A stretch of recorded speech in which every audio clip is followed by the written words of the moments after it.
Atëherë, përsëri jemi përsëri bashk për përshëndetje në radhë parë. Jemi përsëri bashk për të ndjekur tutorialin në pjesën e dytë më saktë për sa i përket niveleve në Photoshop. Atëherë, siç e pam, bëm një komplikim të imazheve sepse dëshiruam ne. Atëherë, vini re një gjë tjetër. Vajtëm morëm imazhin, modifikuam edhe e vum në këtë kënd. Tani do të marrim një imazh të dytë për të plotësuar pjesën tjetër. Atëherë, unë për mos të hapur file, për mos të marr imazhe të tjera dhe humbur kohë, marr imazhin direkt siç jemi këtu, nga ariu. Okej, vini re.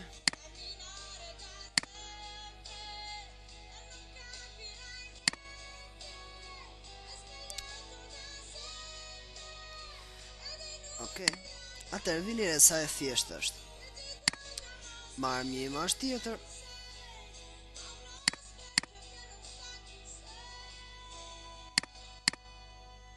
Okej. Dhe tani marrim imazhin e katërt.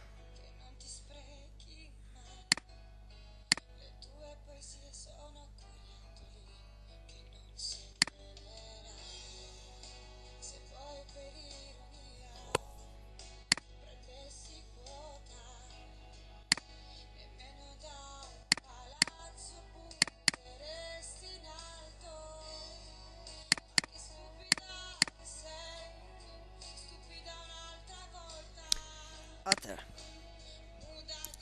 siç e vini re, këtu kemi 4 imazhe të ndryshme, çka se duket pak a shumë i njëjti. Kemi 4 imazhe të ndryshme ku mund t'i japim, mund t'i çojmë ku të duam, mund t'i ndryshojmë vendin.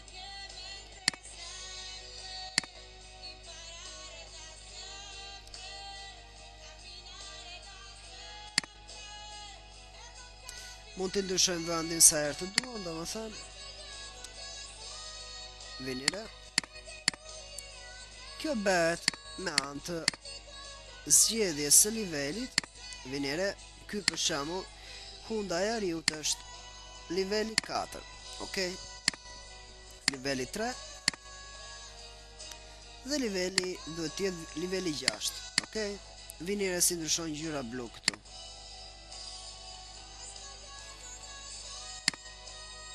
Atëherë, çfarë kam uar? Mos vini re, domethënë, këto gjëra, sepse kur ju duhet ta bëni, ta bëni në mënyrë më precize që të mundni. Ose, në qoftë se e një gjë tjetër, në qoftë se dëshironi që në si ta themi, në qoftë se do dëshironi që midis imazheve të ketë një prerje me ngjyrë tjetër, atëherë nuk është shumë e vështirë. Krijojmë një nivel tjetër, vini re, këtu poshtë tek tabela e niveleve keni një si tip flete të hapur. Edhe thot crea nuovo livello, do të thënë në italisht, okay? Dhe krijo. I japim një ngjyrë, unë po zgjedh, nuk e di. Unë po zgjedh të kuqen, okay. Një të thjesht, ju zgjedhni si doni. Okay, marrim kovën e ngjyrës. Ok, atëherë shkojmë tek level, porta sot. Vini re. Tani kemi një ndarje të ngjyrave. Do të thënë që ne këtë foto i dallojmë pa problem, po nuk është për dallim, më shumë është për një ndarje të lezetshme ose se si do ju duket ju.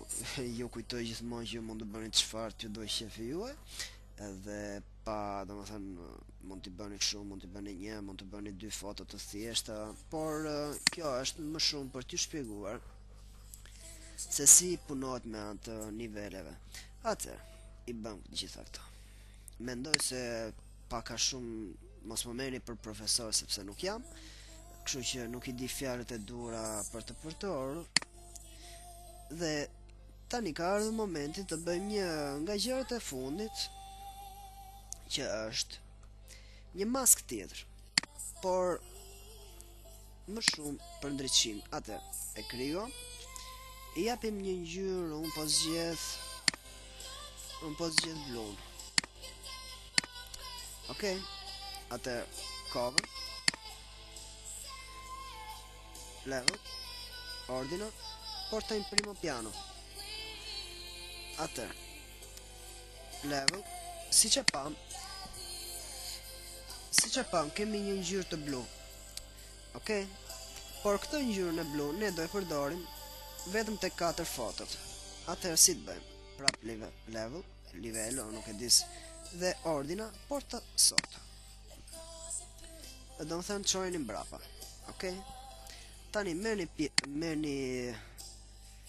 drejt këndshën katrorin prerës dhe vini re.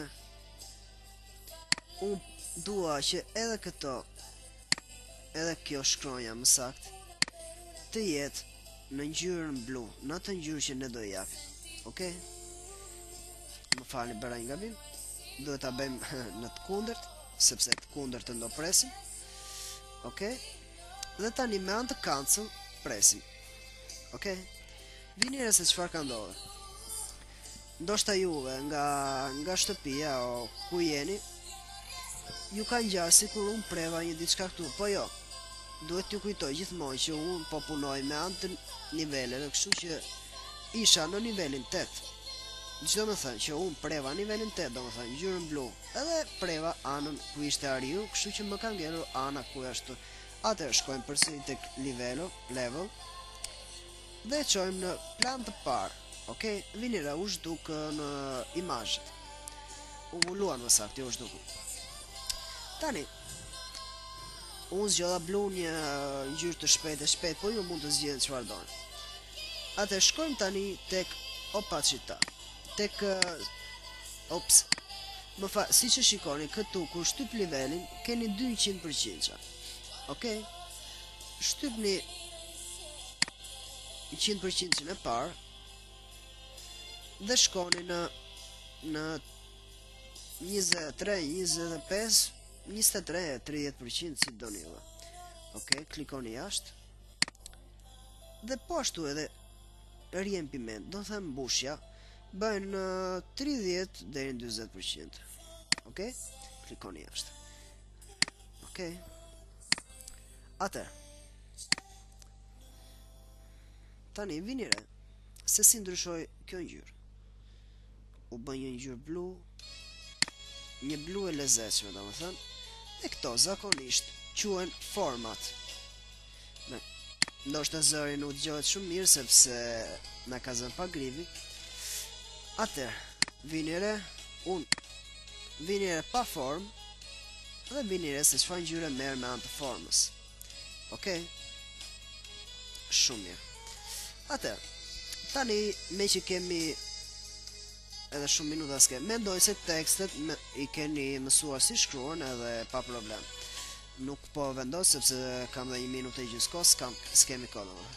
Atëherë, shkojmë, duam ta shpëtojmë këtë projekt si PSD, si file PSD, file save as.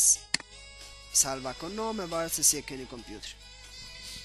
Ju kujtoj që senza titolo, unë s'po i vë emër, sepse do e cancelloj më vonë.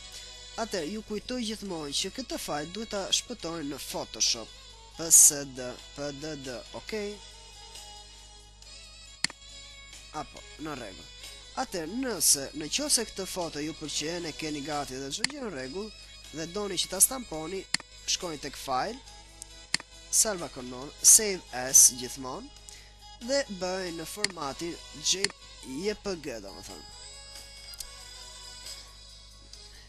Mendoj se deri këtu saktësuam shumë mirë dhe në qoftë se keni pyetje ose në qoftë se dëshironi të dini diçka, shkoni në website-in tim personal erkalan.tk dhe më pyesin për çdo gjë që dëshironi. Bashkë mirëpafshim.